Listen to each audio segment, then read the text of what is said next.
I found out about the stretcher railings while researching little known stories in the city, particularly relating to the Second World War.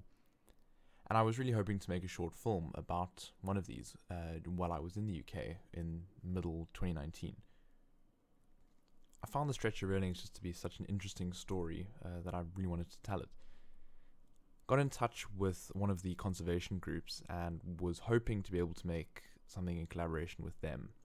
But unfortunately, we couldn't get times to work, and so that didn't come about. And so it landed up with me on the last day that I was in the UK, realizing, okay, and if I'm going to film something, it has to be today. So the day started at about 8 a.m., and my flight was that evening at 7. So started in central London, all the way into East London, Canary Wharf, back into southwest London to Kennington, then into central London again to go to St Clement Danes Church and to the RAF Memorial for the Battle of Britain right by London Eye, and then back into central London.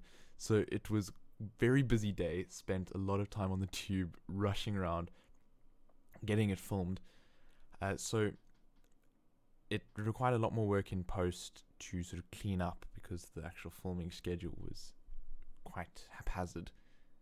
But I'm fairly happy with how things turned out. It was quite a rush to get it all put together, and so I'm hoping that at some point I can retell the story with a little bit more time behind it.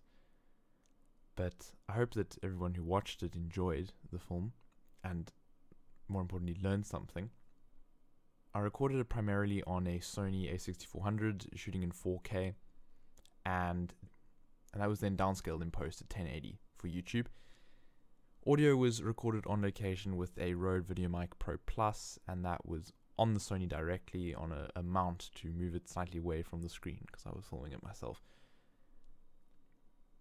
And then voiceover, and what you're hearing right now, is recorded on the Rode NT1. It is an amazing microphone, and it's running into the Rode AI1 into my computer. In the one scene in particular, the audio from camera, it was in the tube, was just too poor to be able to use in the film, and so I dubbed over my own voice from the Rode NT1, but it actually just sounded too crisp to be believable, so I had to use noise reduction in the B to A in DaVinci Resolve, so add some artificial noise in order to make it sound believable. But so that is the behind the scenes essentially of the film, and as I said, I hope that everyone enjoyed it who watched it.